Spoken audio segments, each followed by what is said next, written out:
थी तेरी खामियां।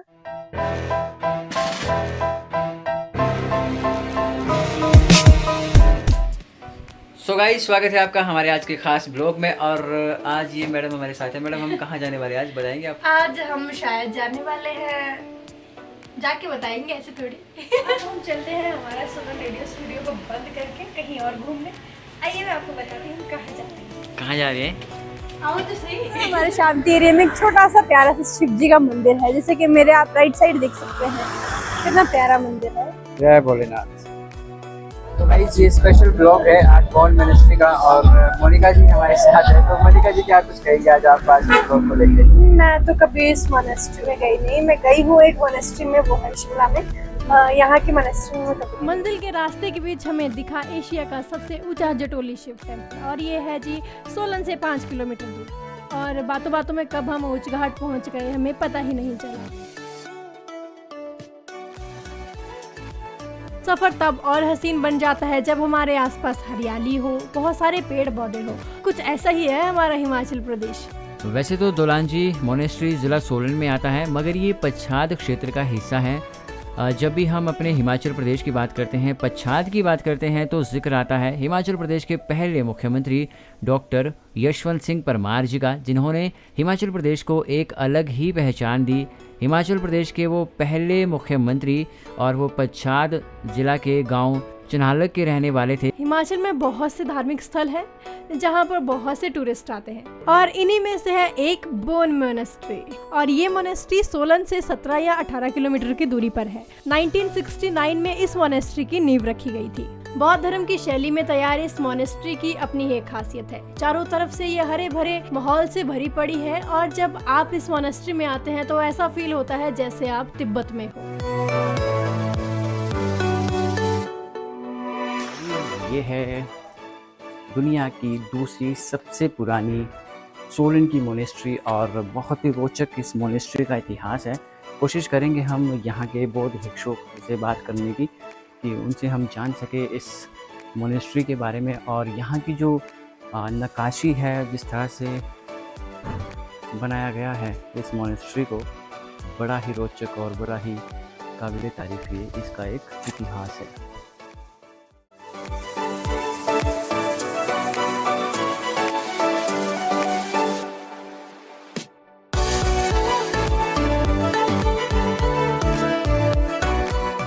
किसी ने बड़ा खूब कहा है कि बच्चे मन के सच्चे, और ये उदाहरण हमारे सामने है। बिल्कुल जी, हमारी आरजे मोनिका जो आज अपने ही मज़े में है और कहते हैं कि ज़िंदगी एक बार की होती है, इसलिए हमें ज़िंदगी से कोई शिकायत नहीं रखनी चाहिए। ज़िंदगी के इसी तरह से मज़े लेते रहना चाहिए, इससे पहले कि ज़िंदगी हमारे मज़े लेने शुरू कर दे।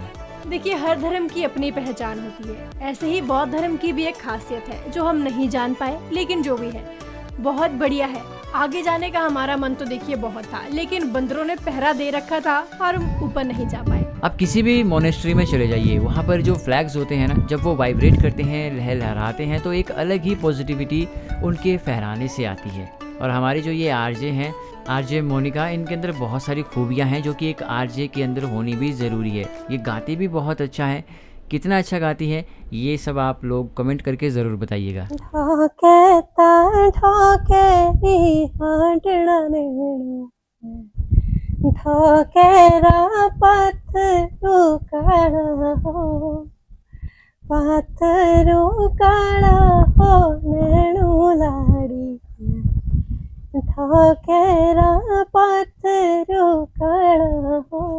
सो गाइज, मोनिका जी ने काफ़ी अच्छी सिंगिंग, बोले तो सिंगिंग की है और गाने बहुत अच्छे गाती हैं। तो मोनिका, जैसे आप फर्स्ट टाइम आज मोनेस्ट्री में आए हैं, कैसा रहा आपका एक्सपीरियंस? मुझे यहाँ आके ना बहुत ही अच्छा लग रहा है, क्योंकि यहाँ पे बिल्कुल शांत माहौल है। बिल्कुल ऐसा लग रहा है बिल्कुल एकांत में, जैसे कभी कभी हमारा दिल करता है ना कि हम बिल्कुल अलोन मतलब अकेले बैठ के कहीं शांति से रहें। बिल्कुल अगर आपको कभी वैसा फील हो रहा है कि यार मैं बहुत परेशान हूँ या बहुत कुछ समझ नहीं आ रहा, तो आप एक बार यहाँ पे ज़रूर आए, क्योंकि यहाँ पे बहुत पीसफुल है। यहाँ पे बिल्कुल सही है। और हमारे बैकग्राउंड में जो फ्लैग्स हैं, जब ये हवा के साथ बीप करते हैं, साउंड करते हैं, तो इनमें से एक अलग ही मतलब पॉजिटिव एक वाइब्रेशंस आती हैं। ऊपर हमारे जाने का मन था, पर ऊपर मंकीज़ ने डेरा डाल के रखा है। मोनिका डर गई, भी अभी नहीं जाना मंकीज़ के पास। तो क्या कहेंगे मंकीज के लिए? मंकीज के लिए मैं ये कहते थे घूमने दो उनको भी।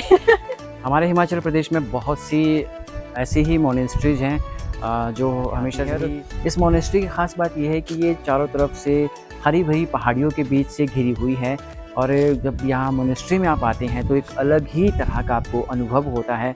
एक पीसफुल एनवायरनमेंट आपको यहाँ पे देखने को मिलता है और यहाँ पर आपको पता चलता है कि क्यों हमारे देश में सब धर्मों को एक समान पूजा जाता है।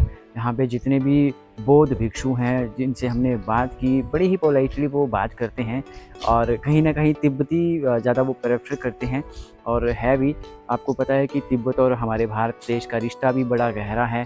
भारत देश की बात आती है तो दलाई लामा जी की बात आती है और जब मोनेस्ट्रीज की हम बात करते हैं तो धर्मशाला के मैक्लोडगंज में भी बहुत बड़ी मोनेस्ट्री है जहाँ पे दलाई लामा जी का निवास स्थल भी है और इसी तरह की कुछ दिलचस्प रहस्य हैं बौद्ध धर्म से जुड़े हुए, हमारी मोनेस्ट्री से जुड़े हुए। तो अगर आप कभी सोलन सिरमौर साइड आते हैं तो आप इस मोनेस्ट्री में आना ना भूलें क्योंकि आपको यहाँ पर एक अलग ही तरह का अनुभव होने वाला है। प्रकृति आपको नज़दीक से महसूस होने वाली है।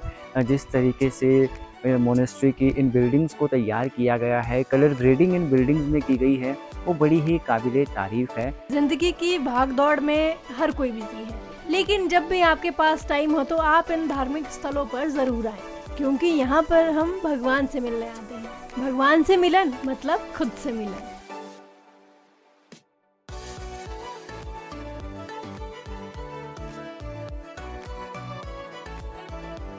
तो जनाब ये है मंदिर की तस्वीरें और अंदर का जो नज़ारा है वो बहुत ही प्यारा है और भगवान के जब हम करीब होते हैं तो खुद से और भी ज़्यादा प्यार करने लग जाते हैं। तभी तो शायद किसी ने बड़ा खूब कहा है कि हमेशा भगवान के आसपास रहिए अगर ख़ुद की पहचान करनी है तो। यहाँ पे बहुत सारे बौद्ध भिक्षु भी स्टडी के लिए आते हैं, उन्होंने भी अपने बौद्ध धर्म को लेके बहुत सी बातें बताई हैं। हमारे साथ एक बंधु जुड़े हैं, सुट्रेम इनका नाम है। Sir welcome sir. सो थोड़ा बताइए हमें इस मोनेस्ट्री के बारे में, कब मोनेस्ट्री का निर्माण हुआ? मोनास्ट्री जो यहाँ मोनास्ट्री है, हाँ मोनास्ट्री का नाम मेंडी मोनास्ट्री है। हाँ जी। मेंडी मोनास्ट्री है। हम्म, जो ये मोनास्ट्री है वो दोलेंजी जगह में स्थापित है। जगह का नाम है। हाँ, दोलेंजी जगह में स्थापित है। हम्म, जो इस मोनास्ट्री का फाउंडर है, हम्म, रिम्बुचे जो फाउंडर है वो नोदोतिम्बे निमा रिम्बुचे है। अच्छा। हाँ, नोदोतिम्बे निमा रिम्बुचे जो ये मोनास्ट्री है वो 1969 में उसने स्थापना किया 1969 में। हाँ, राइट। वैसे तो ये मोनास्ट्री मिनी मोनास्ट्री पहले तिब्बत में था। जब चाइनीज इन्वेजन हुआ था, मतलब कब्जा किया था चाइना ने, चाइनीज ने तिब्बत को कब्जा किया था, तब उस टाइम में फिर जो बड़ा बड़ा गुरु है सब इंडिया में, जब मतलब का मतलब कल्चर प्रिजर्व करने के लिए इंडिया में आ गया।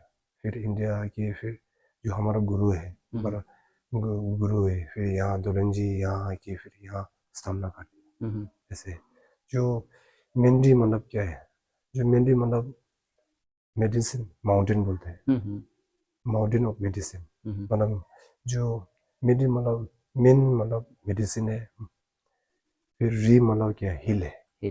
हिल है जो मेंडी मोनास्ट्री, जो तिब्बत में जो एक मोनास्ट्री है उसमें एक हिल है, माउंटेन जैसे हिल है, उसमें मतलब मेडिसिन पाया जाता था। उसमें एक मंदिर है, फिर उसका जगह का नाम मंदिर में रख दिया, फिर मेंडी मोनास्ट्री हो गया। ओके, सो आप कितने टाइम से यहाँ पर हैं?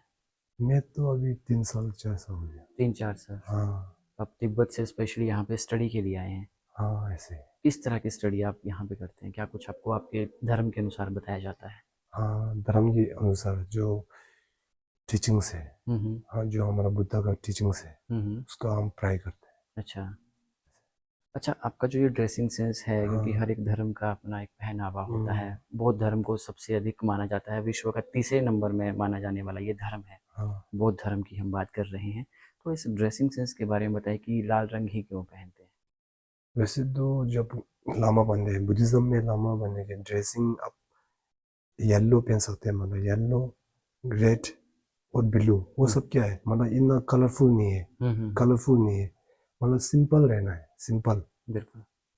मतलब भिक्षु क्यों रहना है, सिंपल। जो वर्ल्डली थिंग्स है वो सबको हम रिनाउंस करना है, मतलब छोड़ देना है। सिंपल लिविंग उसमें फोकस करना है। इसलिए रेड पहनते हैं, फिर ब्लू भी पहनता है। ब्लू क्यों? हाँ, ब्लू पहनते हैं इसलिए मतलब वर्ल्डली थिंग्स को आप छोड़ के सिंपल तरह में रहना है, इसलिए लाल पहनते।